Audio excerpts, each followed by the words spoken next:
El apocalipsis. La desaparición de toda una sociedad o su autodestrucción. El fin de una civilización. Nosotros, mientras seguimos con nuestra vida diaria, apenas pensamos en eso. Estamos convencidos de que algo así no podría pasarnos. Pero a otras civilizaciones les ocurrió. Apocalipsis de la antigüedad.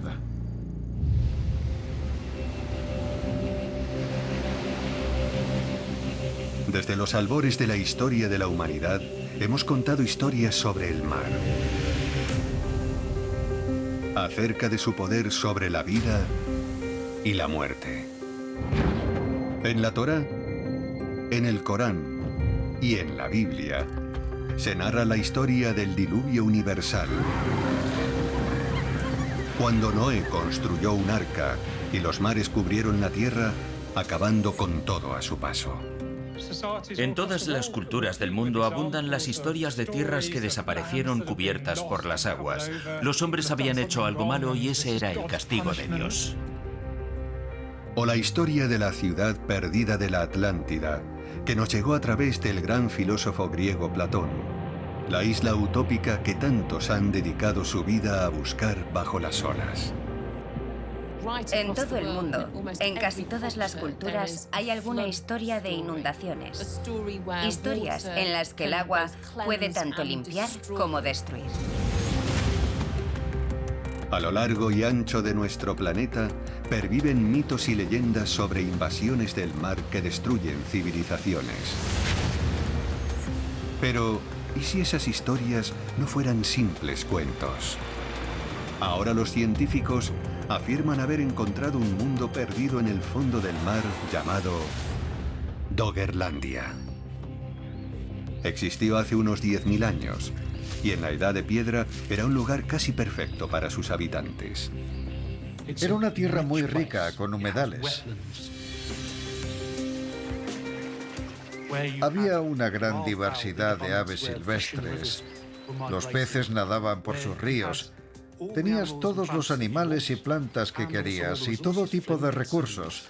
Sílex, madera, todo al alcance de la mano. Su clima templado contribuía a hacer de Doggerlandia una tierra abundante para su población de cazadores-recolectores. Plantas y animales que reconocemos hoy en día. Avellanos, fresnos, pinos, grandes mamíferos, caballos, bisontes, ciervos, antílopes. Doggerlandia era un auténtico paraíso. Pero este mundo ya no existe. Así que debemos preguntarnos, ¿qué pasó exactamente con Doggerlandia?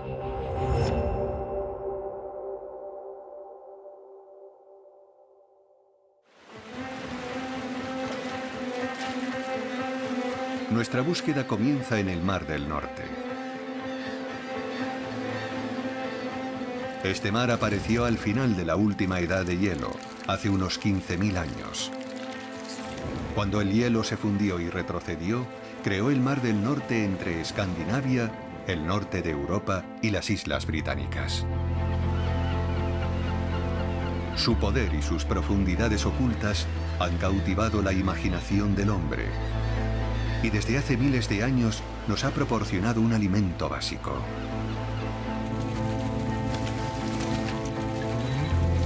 El pescado.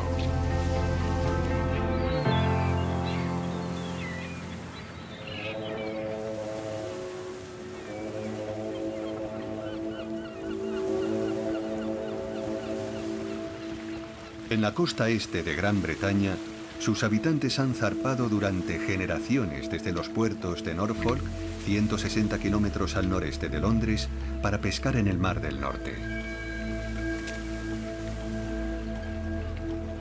En septiembre de 1931, un pesquero faenaba cerca de los bancos de Lehman y Ower.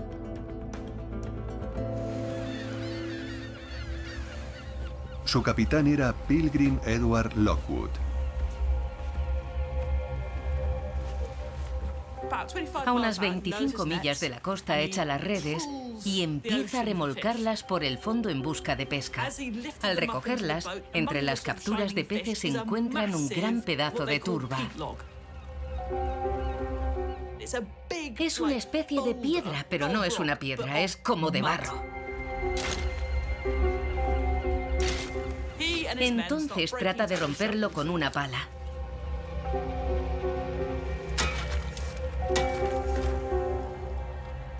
Y al golpear con la pala aquel trozo de turba, se da cuenta de que hay algo en su interior.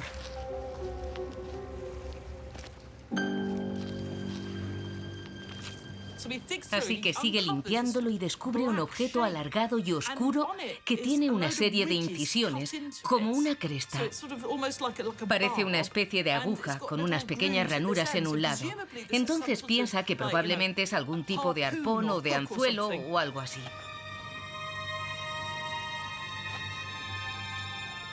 Siguió limpiándolo y resultó ser una hermosa punta de arpón de asta. No se encuentra algo así todos los días en el mar, así que se lo llevó a casa. Lockwood había encontrado un utensilio hecho de asta de ciervo, de unos 15 centímetros de longitud y con un lado cerrado, como si su cometido hubiera sido arponear peces. Pero ¿cómo había llegado allí? Porque estaba incrustado en un pedazo de turba en el fondo del mar.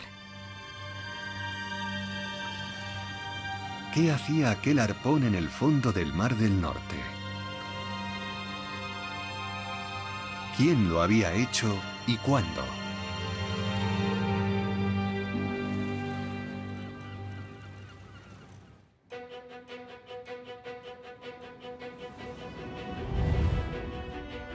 Nuestra historia se traslada ahora a la Universidad de Cambridge. Aquí trabajaba en 1932 un joven y ambicioso arqueólogo llamado Graham Clark. Clark iba a convertirse en uno de los arqueólogos más célebres de Europa, a quien vemos aquí cuando recibió el premio Erasmus en 1990. Graham Clark, que es un estudioso muy tenaz, quiere labrarse un nombre y decide trabajar sobre un área que aún no se ha investigado a fondo, el Mesolítico, la Edad de Piedra Media. A Clark le fascinaba este periodo que comenzó aproximadamente hace 10.000 años y terminó hace unos 4.000. Clark pensaba que el arpón de Lockwood era similar a los que habían utilizado los cazadores-recolectores de una cultura del Mesolítico en Escandinavia conocida como maglemosiense. Pero esto complicaba aún más el misterio. Sabemos que los cazadores-recolectores mesolíticos sabían pescar y utilizaban barcas de pesca. ¿Pero qué hacían arponeando peces en mar abierto? Para Clark, el primer paso era identificar que el arpón era efectivamente mesolítico.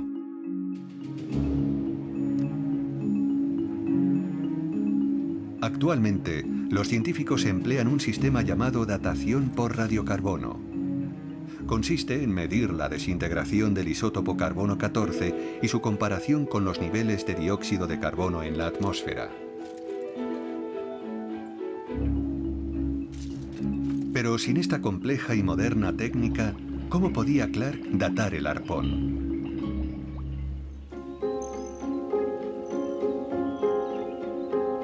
Para intentar resolver el problema, Clark recurrió a unos amigos, los botánicos Harry y Margaret Godwin.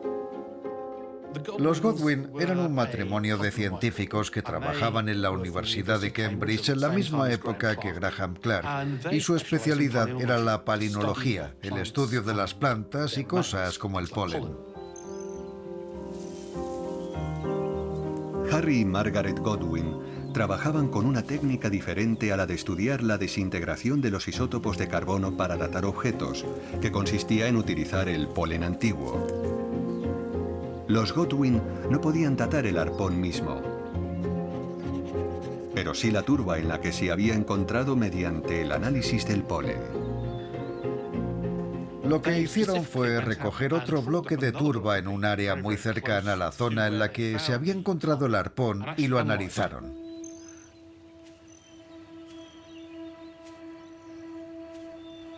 Lo que descubrieron los Godwin iba a cambiar para siempre nuestra forma de ver el lecho marino del Mar del Norte. Encontraron cosas que tenemos hoy en día. Había pinos, alisos, variedades de roble. No se trataba de un bloque de fango endurecido procedente de un estuario, sino de parte de un paisaje vivo que contenía todo lo que hoy encontraríamos en tierra firme. Allí había plantas que no crecen cerca del mar. Entonces, ¿qué demonios hacían bajo el Mar del Norte? Lo que tenían que hacer los Godwin a continuación era averiguar a qué periodo pertenecían aquellas especies de árboles y polen. En colaboración con otros científicos de Escandinavia y Alemania, habían elaborado una lista de divisiones temporales o cronozonas basadas en el polen hallado en la turba prehistórica.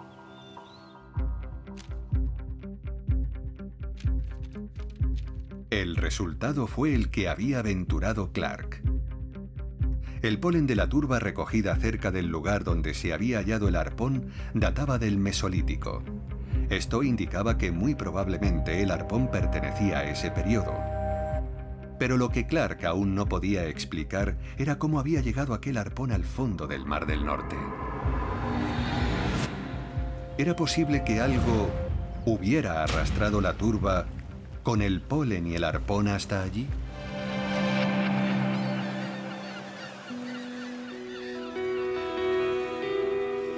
Clark elaboró un mapa que localizaba los descubrimientos de polen en todo el norte de Europa y se preguntó si no podía haber existido una masa de tierra, ahora oculta bajo el mar, que en otro tiempo había unido todo el norte de Europa.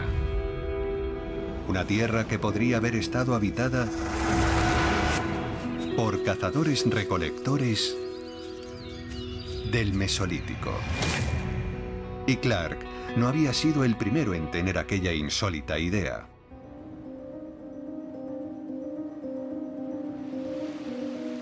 En los primeros años del siglo XX, el botánico Clement Reed solía recorrer las playas y dunas de Norfolk, en Inglaterra. Como botánico, le fascinaba estudiar las plantas y los árboles que conocemos hoy en día y determinar de dónde procedían. Clement Reed llegó a obsesionarse con una cosa que se llama bosques de Noé. Y consiste en que cuando baja la marea en algunos lugares, aparecen raíces de árboles, lo que resulta extraño. Mucha gente de la época llamaba a este fenómeno bosques de Noé porque pensaban que eran restos del diluvio universal. Pero Clement Reed no creía que eso fuera posible, así que aceptó el desafío y se puso a investigar. Reed tomó muestras en las costas y en las profundidades del mar en busca de nuevas pistas. La pregunta que se hacía era si habían existido bosques y animales en aquellos lugares miles de años atrás. A partir de sus hallazgos, Reed elaboró una teoría que expuso en un libro titulado Bosques sumergidos. En él sugería que en algún lugar bajo el Mar del Norte había una antigua masa de tierra.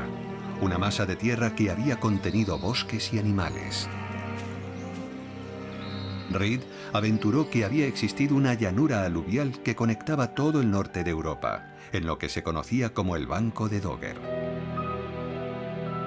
Clement Reed escribió un libro increíble titulado Bosques sumergidos, en el que teorizaba sobre una enorme masa de tierra que había unido antiguamente el Reino Unido con el resto de Europa. En realidad no tenía pruebas concluyentes, pero su libro era realmente innovador. El principal problema era que aquello no le importaba a nadie. Nadie estaba tan obsesionado con aquel misterio como él. La idea de Reed era bastante insólita. Apenas tenía evidencias que la apoyaran en aquel momento y su trabajo fue ridiculizado por la comunidad científica. La obra de Reed fue prácticamente considerada como pura ficción y cayó en el olvido hasta 80 años después.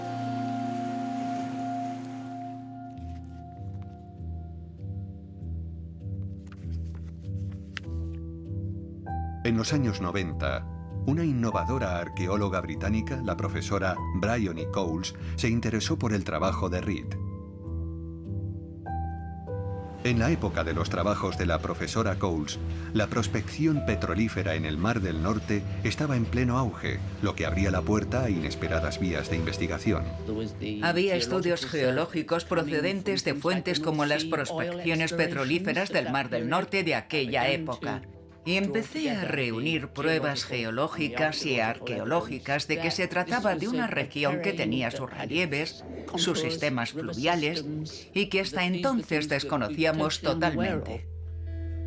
La profesora Coles utilizó numerosos mapas, entre ellos los realizados por Graham Clark en los años 30, para saber cómo se habían derretido los casquetes polares tras la última glaciación y qué masas de tierra se podrían haber creado. Me di cuenta enseguida de que necesitábamos mapas que mostraran los cambios a intervalos, porque las cosas estaban cambiando y podían tardar miles de años en cambiar. El trabajo de Coles sugería que en la región donde se había encontrado el arpón podía haber existido realmente tierra firme. ¿Pero aceptaría alguien la idea de la profesora Coles? Cuando estaba trabajando en la cartografía, me di cuenta de que sería mucho más fácil no tener que decir cada vez la tierra que hay debajo del Mar del Norte, dándole un nombre propio, para transmitir mejor la idea de que no había sido solo un paisaje inundado, sino un auténtico territorio lleno de vida.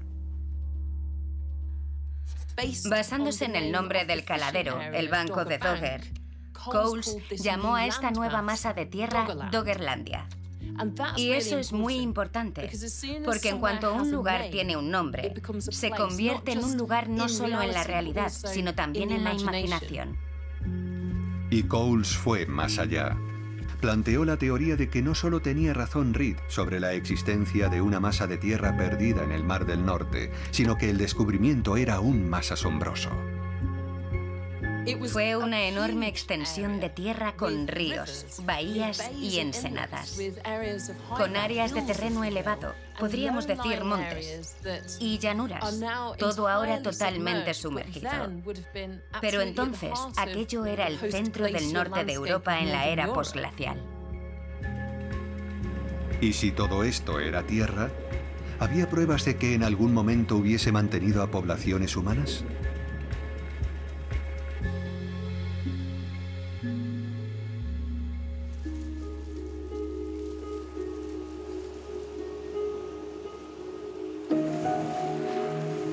Al otro lado del Mar del Norte, en la actual Holanda, a unos cientos de kilómetros de Norfolk, está la playa de Zandmotor.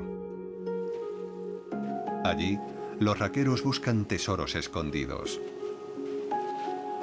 Monedas, huesos, una botella con un mensaje, cualquier cosa inusual de vuelta por el mar. No estoy seguro de qué puede ser esto. Los raqueros muestran sus hallazgos a Luc Amkreutz, un arqueólogo de la cercana Universidad de Leiden. Colaboran con él porque la playa de Zandmotor no es una playa cualquiera.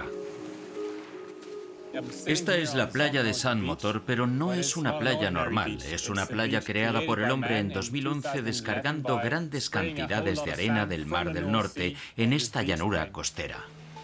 Ese material se extrajo dragando el fondo marino a 11 kilómetros de la costa, volcándose después sobre la playa existente. Pero toda esa arena procedía de una zona del fondo cercana al lugar donde Lockwood encontró su arpón. Lo más interesante es que cuando se creó esta playa salieron a la superficie todo tipo de objetos. Vaya. Sí, es impresionante. Aparecieron huesos de animales que habían vivido durante la última glaciación, como el mamut lanudo y el rinoceronte lanudo.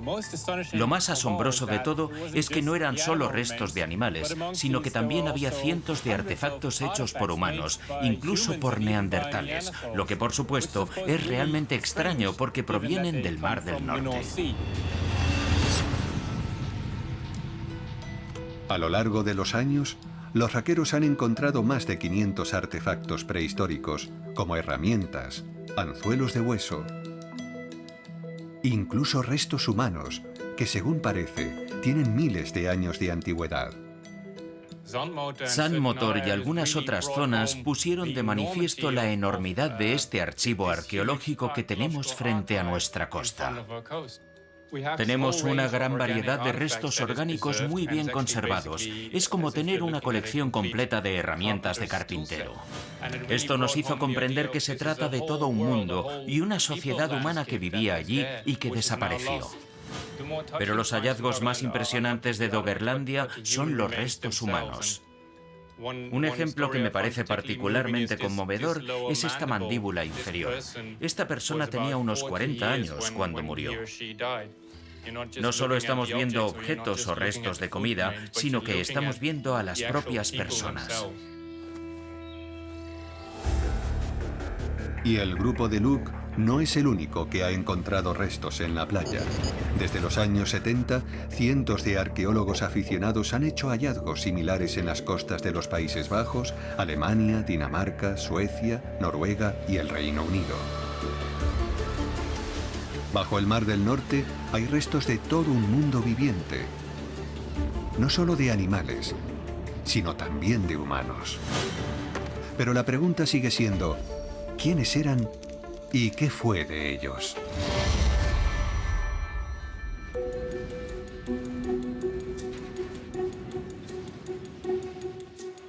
En 2005, un equipo europeo de científicos de la Universidad de Bradford, en el Reino Unido, quiso saber exactamente cómo podría haber sido Doggerlandia. Pero sabían que no iba a ser fácil. La zona era obviamente inaccesible. Está debajo del agua, entre 5 y 30 metros en algunos lugares, hasta 60 u 80 en otros. Además, el agua está muy fría, por lo que no se puede bucear en ella fácilmente y hay fuertes corrientes. Además, las tecnologías que utilizamos hoy no se habían desarrollado aún o estaban dando sus primeros pasos. Los arqueólogos no tenían forma de excavar bajo el lecho marino en aguas tan peligrosas. No tenían los medios técnicos para hacerlo y habría costado cientos de millones de euros. Parecía que Doggerlandia iba a seguir siendo para siempre objeto de especulación y conjeturas, no avaladas por datos científicos.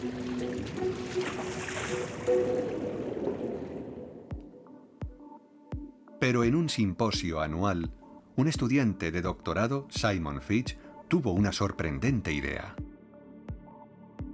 Mientras estaba sentado en la sala de conferencias, me di cuenta de que en realidad ya había trabajado con material o con datos sísmicos tomados en la misma zona y que se podían reutilizar aquellos datos para mirar bajo el lecho marino para ver aquel paisaje.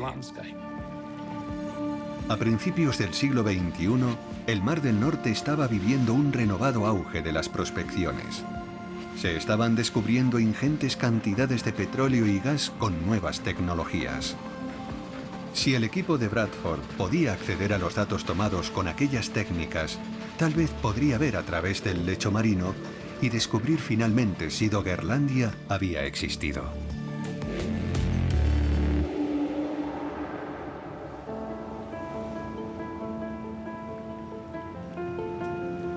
El equipo de Bradford contactó con las empresas de prospección de petróleo y gas para acceder a sus datos cartográficos.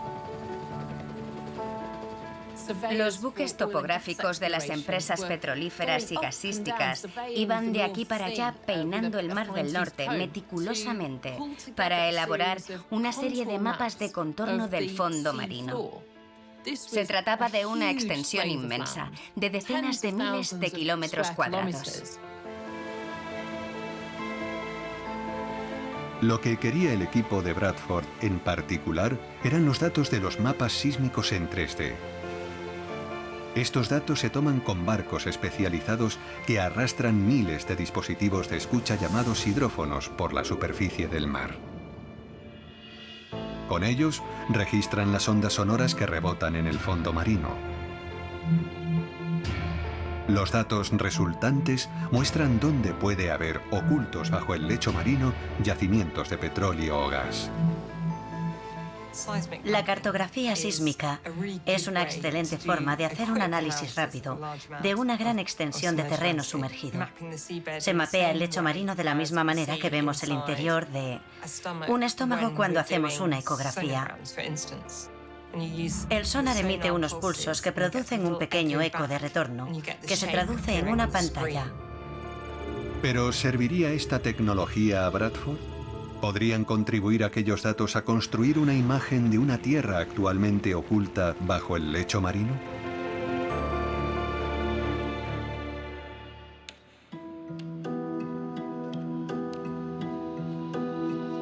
Tras varios meses de espera, el equipo obtuvo finalmente los datos de la zona de Doggerlandia. Los introdujeron en un ordenador y esperaron a ver los primeros mapas sísmicos. Introdujimos aquellos datos en el ordenador y apareció una imagen extraordinaria. Podíamos ver un río que estaba vivo y rebosante cuando las gentes del Mesolítico vagaban por las tierras del banco de Dogger. Fue asombroso, como si hubiera sido un aterrizaje lunar. Estábamos viendo algo que nadie había visto nunca. Fue entonces cuando nos dimos cuenta de lo que representaba aquello. Se acababa de abrir una puerta a un mundo perdido. En aquel momento fuimos conscientes de que todas aquellas preguntas que otros se habían hecho antes tenían respuesta. Era tal como Bryony Coles y Clement Reed habían dicho.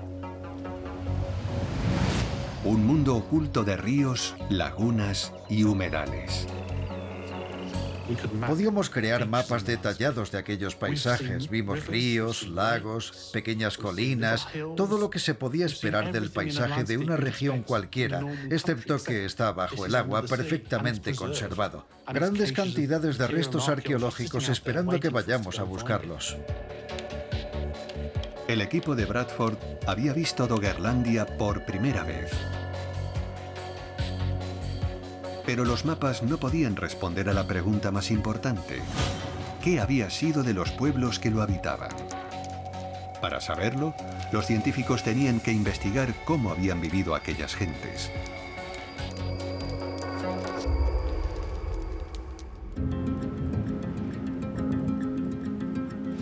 La evolución humana está directamente condicionada por la geografía y el clima. Por tanto, lo primero que hay que establecer es qué tipo de clima debió tener Doggerlandia. Para ello, hay que observar su situación geográfica en aquella época. Sabemos que después del final de la última glaciación estaba helada. Era como la tundra siberiana. Pero luego empezó a calentarse muy rápidamente, a descongelarse, y eso permitió que nuevas especies empezaran a colonizar esta tierra. Doggerlandia se desarrolló hasta convertirse en un paisaje que nos sería familiar ahora. Los inviernos eran más cortos y menos fríos, y los veranos más largos y cálidos. Y las plantas empiezan a colonizar esta tierra. Empiezan a crecer árboles. Muchas especies que conocemos ahora, como avellanos, fresnos, robles y sauces. Y empiezan a aparecer animales, porque vienen en busca de comida. Así que aparecen manadas de caballos, bisontes y ciervos.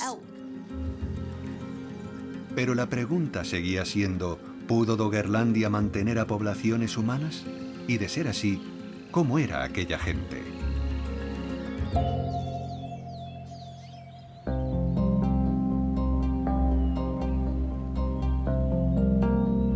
Una pista aparece en Yorkshire, en el norte de Inglaterra.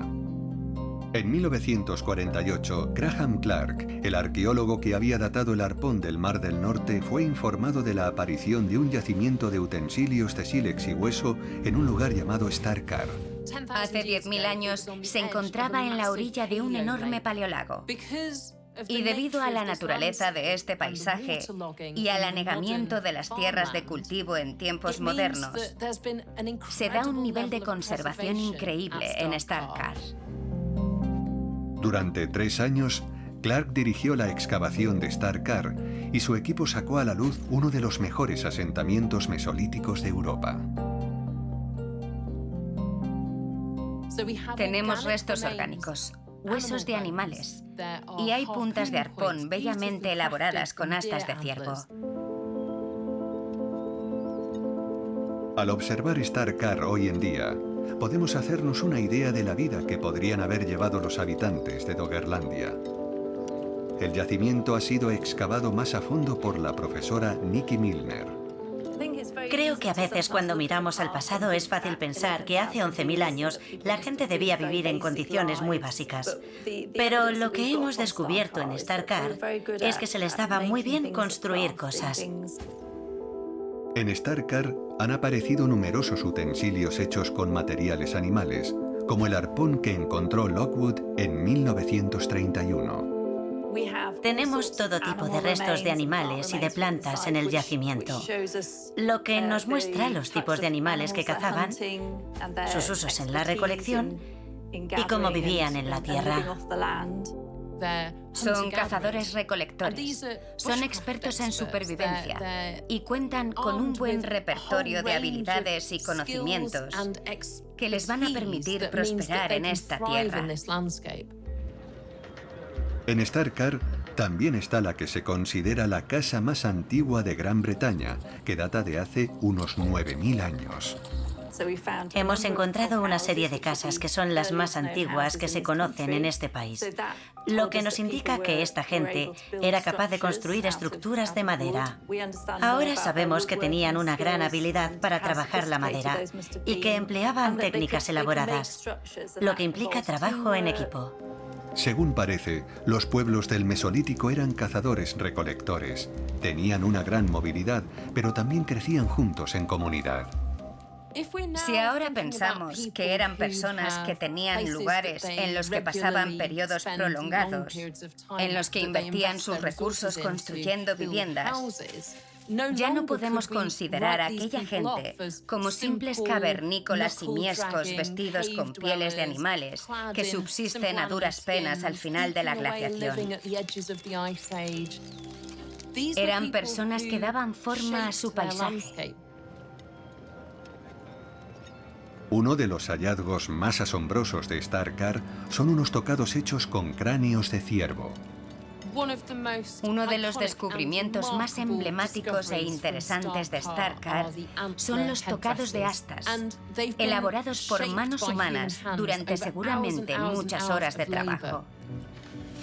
Estos tocados son todo un misterio. No se conoce nada similar en este país y solo hay unos pocos en el resto de Europa. Están hechos de cráneos de ciervos con su cornamenta. Hay dos teorías. Una es que podrían servir como camuflaje en partidas de caza. Y la otra es que podrían haber sido utilizados por los chamanes en sus prácticas rituales. Los tocados ofrecen una evidencia incontrovertible de que estas personas tenían una cultura bastante sofisticada, como para crear objetos que no tenían ningún propósito funcional, pero que tenían un cometido espiritual muy importante. Star-Kar ayuda a construir una imagen de cómo podrían haber vivido humanos avanzados en Doggerlandia. Pero, ¿quiénes eran estas personas? ¿Qué aspecto tenían?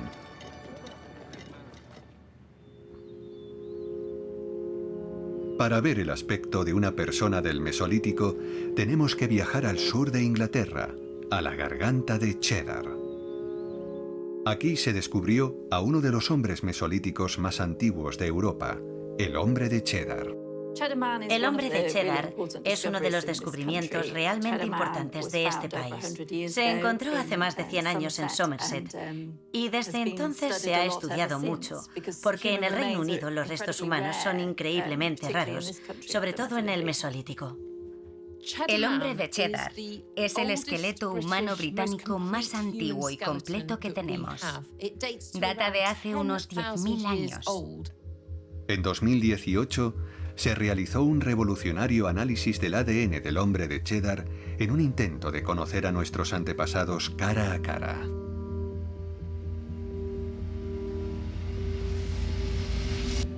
Esto nos da una idea de cómo eran, y lo que sabemos del hombre de Cheddar es que medía alrededor de 1,65 metros. Por su ADN sabemos que tenía el pelo oscuro y rizado, los ojos azules y la piel más oscura de lo que imaginamos. Desde luego, más oscura de lo que suele ser la piel de los europeos hoy en día. Aunque a nosotros nos parezca bastante llamativo, entonces habría tenido un aspecto muy normal. Ahora podemos ver por fin los rostros del tipo de personas que vivieron en Starkar y en Doggerlandia. A pesar de haber muerto hace miles de años, esto nos ayuda a entender quiénes vivieron aquí, pero seguimos sin tener respuesta a la gran pregunta: ¿cómo desaparecieron las comunidades que establecieron su hogar en Doggerlandia?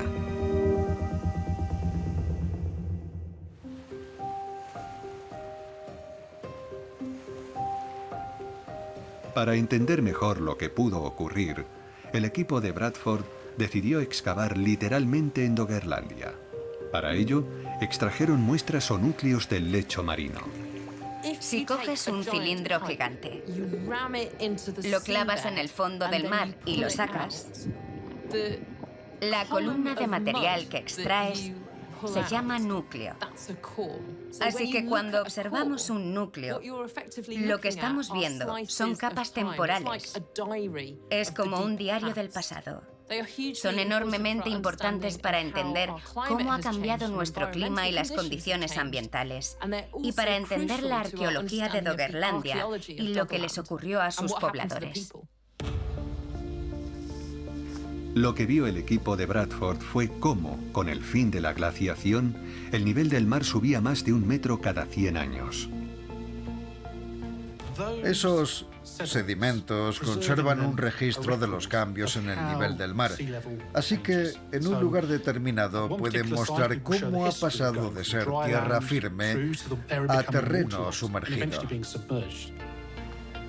Pero el equipo observó que en determinado periodo de tiempo, el nivel del mar parecía aumentar considerablemente. Si se observan los núcleos tomados de Doggerlandia, al llegar a los estratos de hace 8.000 años, se ve un gran cambio. Pero ¿qué causó este enorme cambio? ¿Y qué efecto tuvo en Doggerlandia?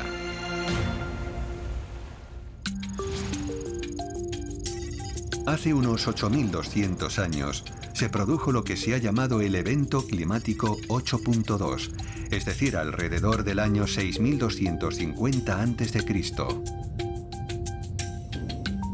Los científicos observaron que entonces subió drásticamente el nivel del mar en el planeta. Una de las explicaciones de este cambio es que con el calentamiento del planeta tras la edad de hielo se produjo el colapso de una colosal capa de hielo en el océano Atlántico, el manto laurentino, en lo que hoy es América del Norte. En su máxima extensión, el manto laurentino cubría la mayor parte de Canadá y buena parte del norte de los Estados Unidos. El hielo llegó a cubrir lo que hoy son Nueva York, Chicago y San Luis. Eran millones y millones y millones de toneladas de hielo. Fue el mayor vertido de agua dulce en el Atlántico Norte en 100.000 años. Y el cambio fue tan profundo que la temperatura del mar descendió 1 grado casi de la noche a la mañana. Y eso modificó la corriente del Golfo, que alteró la temperatura de la atmósfera hasta 1,5 grados centígrados en una generación. Cuando el agua del deshielo se vertió a los océanos, el nivel global del mar subió hasta medio metro en pocos meses, amenazando a las tierras bajas como Doggerlandia. Todas las razones que hacían de Doggerlandia un lugar perfecto para los cazadores-recolectores también la hacían especialmente vulnerable al aumento del nivel del mar. Era un territorio muy llano, surcado por ríos y arroyos, con zonas pantanosas, lo que era fantástico para pescar, para cazar aves y para la recolección de recursos naturales. Pero eso también significaba que si el nivel del mar subía, se inundaría, y lo haría muy rápidamente. La subida del nivel del mar fue tan acentuada que convirtió a Doggerlandia en un grupo de islas. La masa de tierra habría quedado aislada de la Europa continental y de las islas británicas. ¿Pero qué supuso esto para sus habitantes? Después del evento 8.2, el nivel del mar subió tanto que pudo ocurrir fácilmente dentro de una generación a lo largo de la vida de una persona. Seguramente vieron con sus propios ojos los efectos de la subida del nivel del mar. Estas personas tenían un conocimiento íntimo del paisaje que les rodeaba y que eso empezara a cambiar debió ser extraordinariamente confuso y desconcertante. Lo que antes eran fértiles valles fluviales se convirtieron de repente en pantanos. Grandes extensiones de estas tierras bajas se debieron inundar casi inmediatamente, y eso acabó con los animales y plantas de los que dependían. Y cuando todo empezó a cambiar, la presión que sintió aquella gente debió ser enorme, debió ser aterrador para ellos. El paraíso de los cazadores-recolectores de Doggerlandia se hundía lentamente bajo las aguas. ¿Qué podían hacer entonces las gentes del Mesolítico? Si tu tierra se inunda, ¿a dónde vas? Bueno, obviamente sigues a los animales. Tienes que ir a donde va tu fuente de alimento. Así que algunos debieron emigrar a las Islas Británicas y otros a lo que ahora es Europa continental. Parte de la población se trasladó a otras regiones de Europa, como las actuales Alemania y Holanda, y otros a Gran Bretaña. Entre los restos arqueológicos tenemos una serie de barcas del Mesolítico. Es exactamente en este periodo, cuando el nivel del mar está subiendo, cuando empezamos a encontrar numerosas evidencias del uso de canoas en Gran Bretaña y el noroeste de Europa. Los cazadores-recolectores son extraordinariamente adaptables y tal vez incluso algunos empezaron a vivir más de los recursos del mar. Pero la incógnita seguía siendo: ¿qué pasó con la gente que se quedó en Doggerlandia?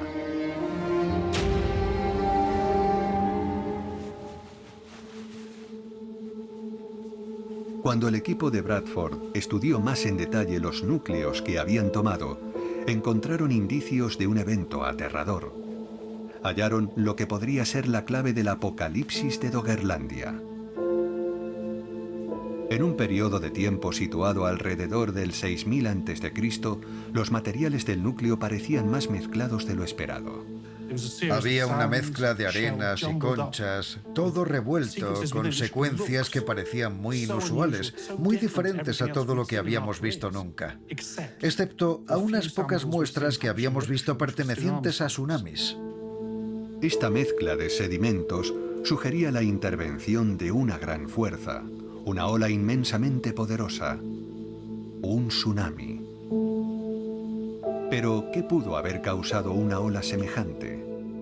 El equipo relacionó estas extrañas muestras de núcleos con un evento conocido como el deslizamiento de Estorega, cuando vastas áreas de la plataforma continental noruega se deslizaron hacia el mar. El suceso de Estorega fue un enorme deslizamiento submarino que se produjo frente a la costa de Noruega. Estaba formado por sedimentos depositados en la era glacial, por lo que se trataba de grandes cantidades de lodos y arenas finas.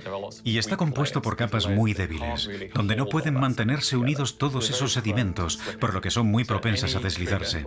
Así que un terremoto es suficiente para que esos sedimentos se pongan en movimiento y empiecen a descender, y al hacerlo generan una ola, al perturbar la superficie del agua. El tsunami debió ser un fenómeno aterrador, y eso es algo que hemos presenciado en la actualidad, tanto en 2011 en Japón,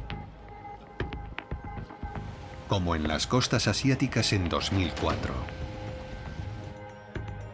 Aquí se puede ver cómo el tsunami de 2004 se extendió por casi todo el planeta. Entonces, ¿qué efecto pudo tener el tsunami provocado por el deslizamiento de Estorega en Doggerlandia? El doctor John Hill, de la Universidad de York, ha recreado cómo podría haber afectado al norte de Europa un tsunami en una serie de simulaciones por ordenador. El deslizamiento de Estorega movió 3.000 kilómetros cúbicos de sedimentos, y probablemente de una sola vez y muy rápidamente. Fue probablemente uno de los mayores deslizamientos de tierra en la historia del planeta, y generó un enorme tsunami que viajó a través del Atlántico Norte hasta Groenlandia, y también por el Mar del Norte. Un tsunami de entre 6 y 10 metros que impactó en las costas del Reino Unido. En esta simulación científicamente precisa, las islas que quedaban de Doggerlandia son arrasadas repetidamente por las elevadas olas de color rojo.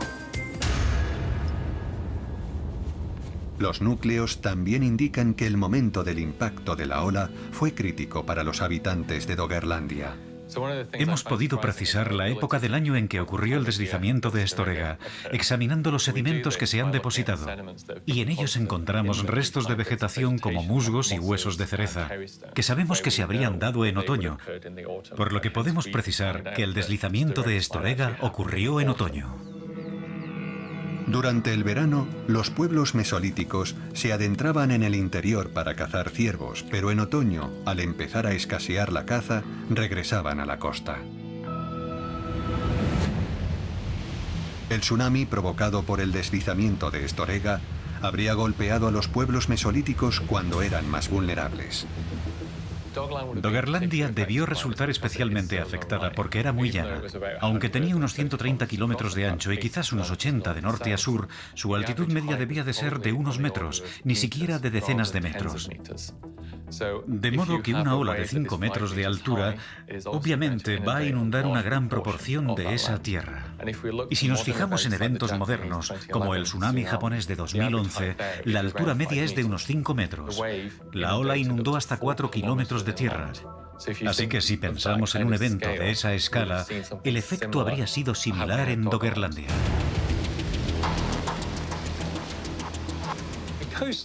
En la costa es precisamente donde debía estar la mayoría de la gente. El tsunami debió arrasar las viviendas, las trampas de pesca desaparecieron, las zonas de caza también. Probablemente comunidades enteras fueron aniquiladas en unas pocas horas. Para Doggerlandia debió ser un cataclismo que arrasó la mayor parte de su superficie con la rápida avalancha de agua. Muchos de sus pobladores morirían arrastrados junto con sus hogares. Por el registro arqueológico, todo parece indicar que este tsunami fue el principio del fin, si no el fin mismo de Doggerlandia. Gran parte de su superficie ya estaba bajo el agua, y lo que quedaba debió quedar completamente devastado. La muerte, en forma de una gran ola, lo barrió todo.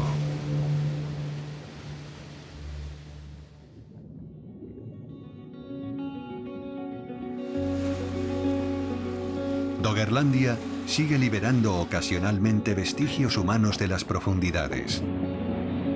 En 2019, una draga extrajo del lecho marino un martillo de piedra. El equipo de Bradford concluyó que con el aumento del nivel del mar, Doggerlandia, la tierra que conectaba todo el norte de Europa, había quedado sumergida bajo el mar, acabando con toda vida humana. El tsunami de Estorega fue un periodo difícil para los humanos del Mesolítico, pero la Tierra se recuperó. Tras ese periodo, el nivel del mar siguió subiendo y la Tierra continuó reduciéndose y dividiéndose en más islas, y la vida cada vez era más difícil. Así que fue parte del principio del fin. Cada vez era más difícil vivir en ciertos lugares y la gente se marchó.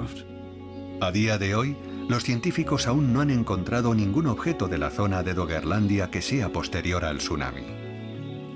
No hemos descubierto ningún objeto humano posterior a la ola, así que no hay absolutamente nada que se haya podido datar después del 6100 a.C., lo que muestra la devastación que causó esta ola. La devastación provocada por el tsunami parece total.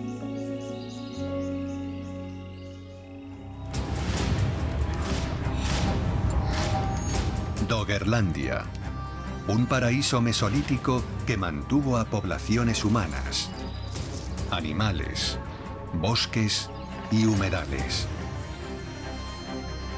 Una tierra que se estima que llegó a extenderse desde lo que hoy es el norte de Europa hasta Escandinavia y el Reino Unido, cubriendo casi 50.000 kilómetros cuadrados.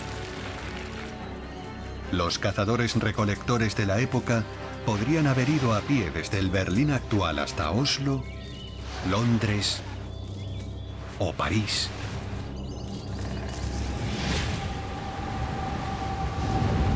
Una región que en el espacio de unos pocos cientos de años fue completamente engullida por el mar, acabando con todo lo que vivía en ella.